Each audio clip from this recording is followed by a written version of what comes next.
Use your existing WidgetKit knowledge to create a lock screen widget for iOS 16. Hey Code Crew, this is Flo. In this lesson, you will take your existing knowledge of WidgetKit and bring it to one of the biggest iOS 16 features, lock screen widgets. You will learn about the new size classes that got introduced and how widgets work on the lock screen. And just a quick disclaimer, right now I'm using the Xcode 14 beta version, which you can find the download link of right below this lesson. The actual full version of Xcode 14 will be out later this year. I would guess that it will happen about in September. Until then, you will have to use the Xcode 14 beta because we are using iOS 16 APIs. So of course we need the iOS 16 SDKs as well, which are part of the Xcode 14 beta. I think you got that point, so let's jump right into it. First of all, let's quickly recap how WidgetKit works and what you have already learned in this course. So a widget, just like a SwiftUI app, has an add_main annotated struct. It's not an app, it's a widget. And in here you have a body of widget configurations. In this case, we just have a static configuration with our specific view inside, which is just called a widget view. This configuration always has a name, which is just a string, or also called a kind, and also a timeline provider, which is our provider that we had created. So let's look into that next. The provider is or conforms to the timeline provider protocol, which has to implement three different methods. The placeholder method for the widget gallery, the getSnapshot method, and the getTimeline method. We have already implemented all of these in the previous episodes or in the previous lessons of this course. So if you're unsure about how any of this works, just go back a few lessons and rewatch them. The timeline provider basically schedules timeline entries for our widget view. So next, let's have a quick look at our simple entry. So we have a struct called simple entry that conforms to the timeline entry protocol.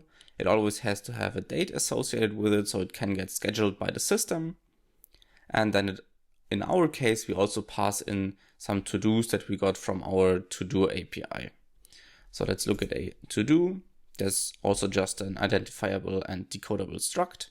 It has a user ID, an ID to make it identifiable, a title, and a flag whether it's completed yet or not. And now if we go back to our timeline provider, you will see that we use our to-do service.share.getAllToDos function that does something in the background, doesn't really concern us in the widget here, and then we get back to-dos and we only take the first 5 of them. That means that when a widget is shown to the screen, it always has an entry associated with it, and that entry always has 5 to-dos associated with it as well. And then all of that data is displayed via the widget view, which is just a plain old SwiftUI view.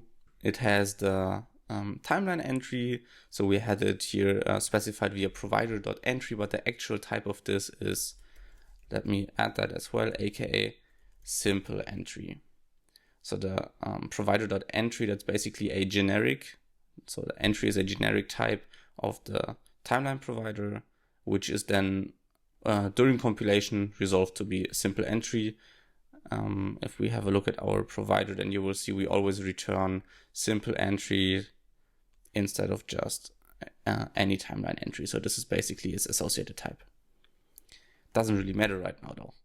And then in addition to the simple entry, we also grab the widget family, which is basically the size class from the SwiftUI environment, and then display different views depending on which size class this got passed to or is displayed in actually.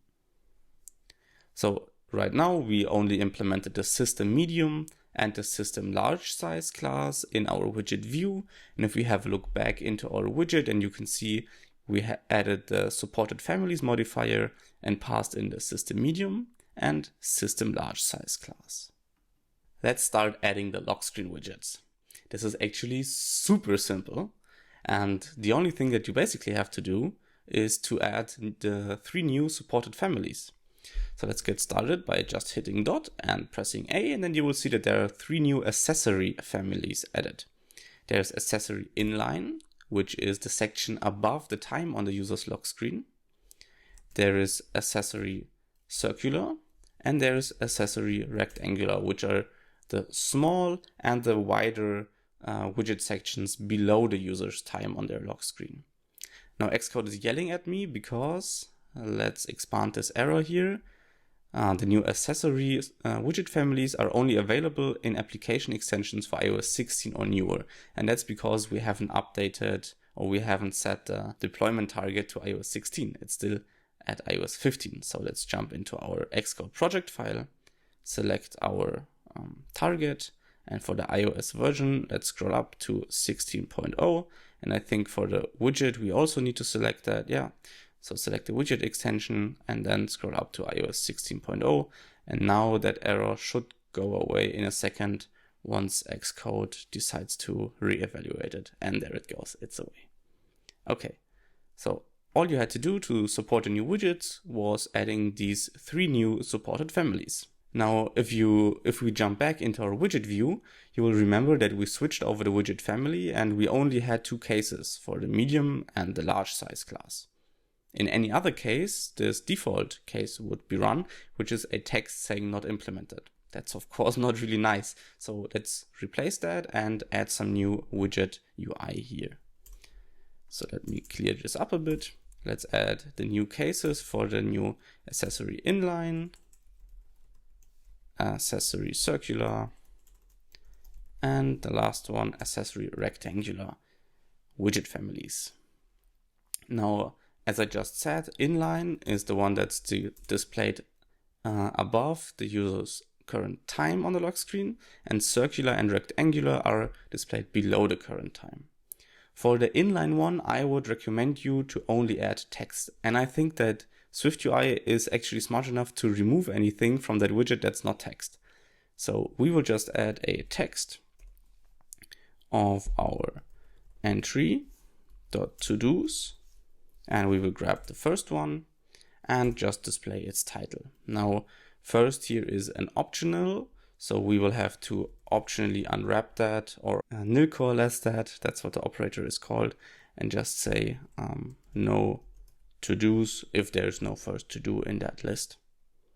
So that's super simple. And then for accessory circular and accessory rectangular, I will actually use a new view that was also added in SwiftUI on the iPhone, at least with iOS 16. I think it already existed on the Apple Watch for complications, and that's the gauge. So we will just, for the circular, we will just add a gauge with a value and a label.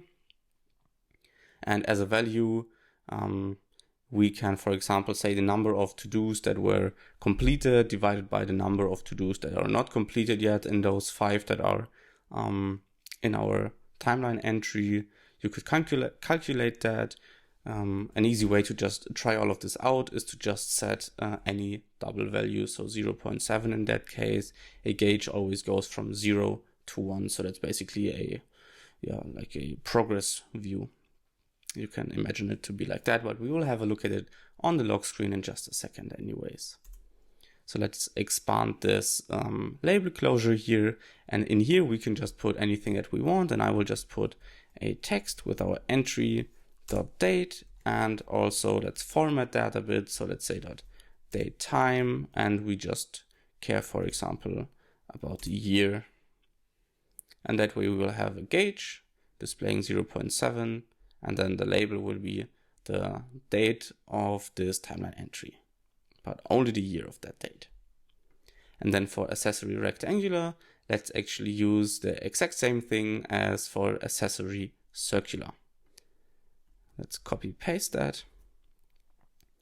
And then let's also add some gauge styling here. So there are a few different gauge styles that we can add.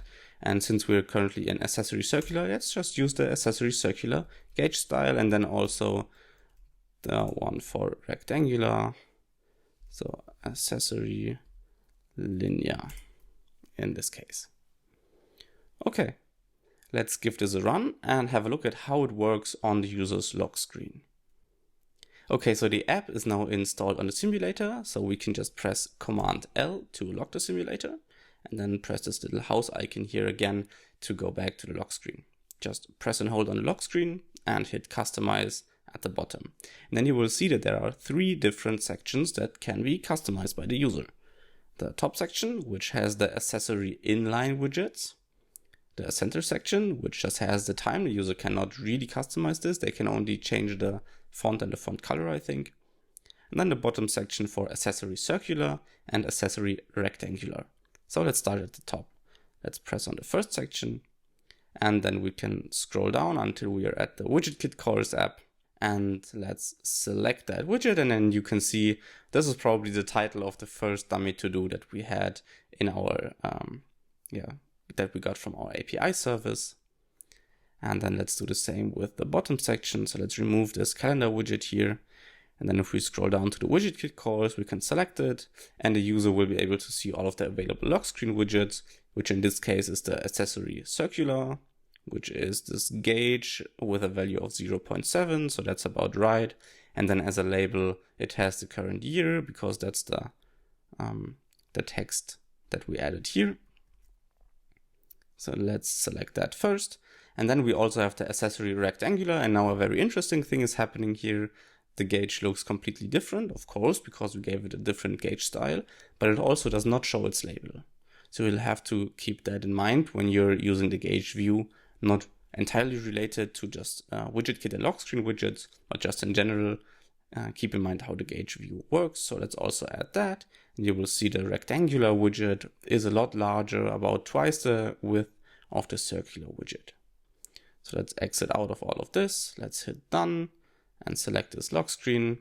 And then you will see that we have all 3 of our widgets that we just created here right on the user's lock screen. So in this lesson, you learned about iOS 16's new lock screen widgets.